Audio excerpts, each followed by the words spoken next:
Today I'm going to be talking about the cage system and demonstrating some of the content from my cage system book, which you can pick up for $6.99 at my website. So today we're going to be looking at how you build the modes up from triads, pentatonic scales, and then finally the modes. And we're going to be doing this using position 3, which is the C shape of the cage system. So if we start with position 3 down here, which is the C chord, and we move it up 4 frets, we'll end up with an E major chord using the C shape. So C to D flat to D to E flat to E. But of course, what we haven't done here is brought these open strings up with us, which would come up 1, 2, 3, 4 frets too, and then you would get this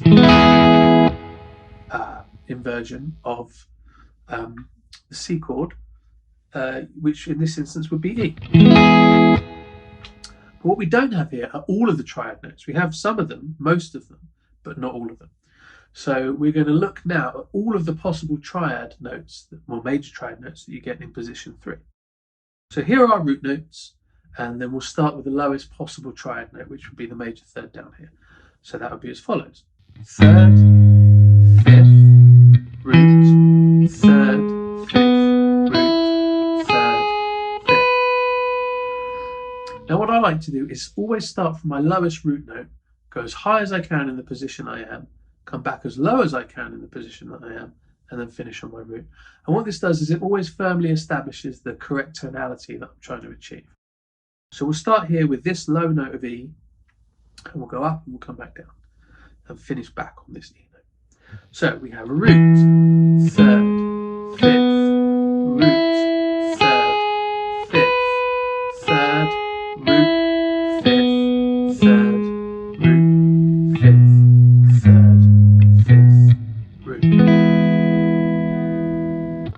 I'll do that without talking.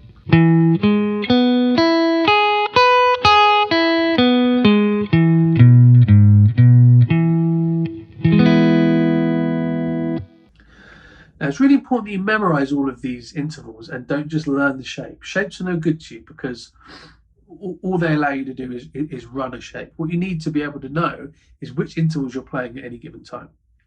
One of my old teachers told me a really good trick for this to make sure that you know what it is you're trying to play, which is to try to take one of the intervals out.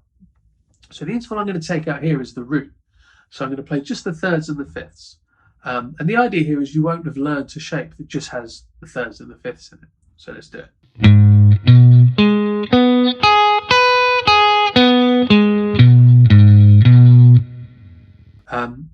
You could do it taking out the thirds, you could do it taking out the fifths, etc., etc. But it's a really good gauge as to whether or not you actually know which intervals you're playing. So on from the major triad, we're going to go on to the major pentatonic. And to do that, we're going to add in the second, major second, and the sixth, the major sixth. So let me do this again from the lowest note. So we've got third, fifth, sixth, root, second, third, fifth, sixth, root, second, third, fifth. Now I'm going to do that from the lowest root note. I'm going to go all the way up, come back, and then finish again on the lowest root note. So root, second, third, fifth, sixth, root, second, third, fifth, third, second, root, sixth, fifth, third, second, root, sixth, fifth, third, fifth, sixth, root. Without talking.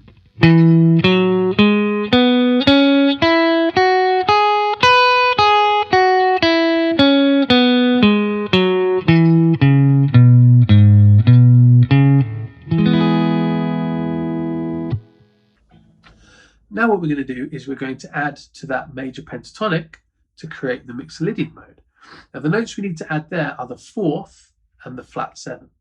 So the fourth you can think of as being a semitone above the third or a tone below the fifth, and the flat 7 could be thought of as being a semitone above the sixth or a tone below the root. So again, we'll do it from the lowest note in the shape to start with, and then from the lowest root note. Third, fourth, fifth, sixth, flat 7, root, second, third, fourth, fifth, sixth, flat 7, root, second, third, fourth, fifth. Now from our lowest root note, all the way up and all the way back. Root, second, third, fourth, fifth, sixth, flat 7, root, second, third, fourth, fifth, fourth, third, second, root, flat 7, sixth, fifth, fourth, third, second, root, flat 7, sixth, fifth, fourth, third, fourth, fifth, sixth, flat 7, root, without the talking.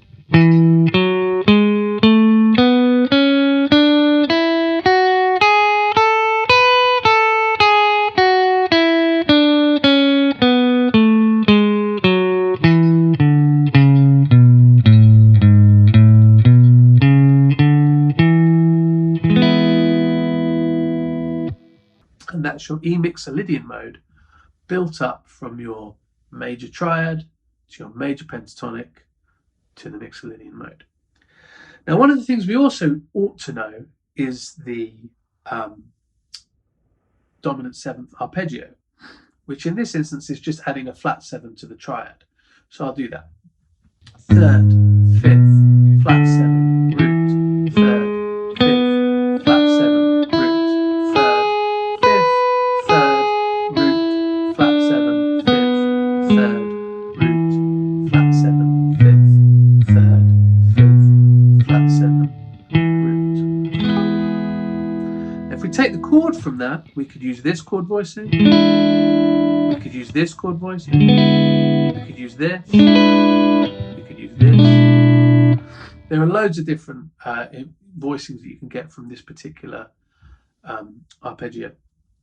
And in the book, I'll show you at least one chord voicing for every chord type in every position, which I think is super useful to have. So just to recap, we have the triads.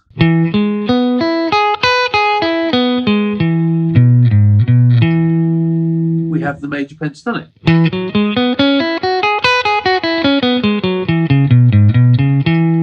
We have the Mixolydian mode.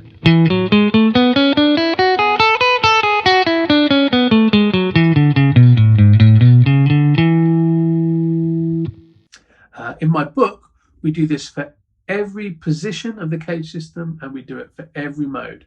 So if we were to take, for example, Locrian, we would use a minor, we would use a diminished triad, and then a minor 7 flat 5 pentatonic, which is like a minor pentatonic but with a diminished fifth, and then we would use the Locrian mode, and I would demonstrate at least one voicing for a minor 7 flat 5 chord in that particular position. So if that sounds like something that interests you, you should check it out on my website. The link will be on the video. And if you've got any questions, do ask them in the comments. And thanks very much for watching. Cheers.